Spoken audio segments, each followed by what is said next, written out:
Espagne, manifestation à la mi-journée à Madrid à l'appel de la droite. Le parti populaire de Ciudadanos et de l'extrême droite Vox contre le gouvernement. Il demande la démission du chef du gouvernement espagnol Pedro Sánchez. Il le critique pour son dialogue avec des indépendantistes catalans qui posent leurs conditions sur le budget. L'ancien Premier ministre socialiste français Manuel Valls avait confirmé sa présence dans le cortège. La correspondance de Mélina Huet à Madrid.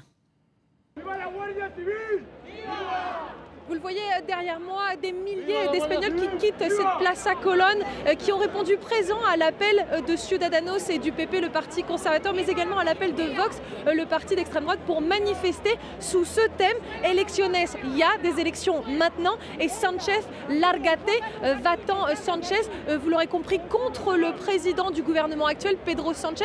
Il l'accuse de ne pas être un président légitime, il n'a tout simplement pas été élu. Rappelez-vous, il est arrivé au pouvoir grâce à une motion de censure contre l'ancien président du gouvernement conservateur Mariano Rajoy. Certains ici disaient qu'ils étaient très mécontents de son bilan à peine un an après son arrivée au pouvoir, qu'il demandait à ce qu'il démissionne. Vive l'Espagne! Et dans son propre camp, aujourd'hui, il y a des dissensions. Certaines personnes au Parti socialiste disent que Pedro Sánchez, en acceptant un médiateur avec les partis catalans, eh bien, a fait une concession de trop. Tout ça pour pouvoir voter le budget général, le budget global. La pollution de l'air tue 7 millions de personnes par an dans le monde. Exemple en Inde où l'on suffoque la pollution atmosphérique, en particulier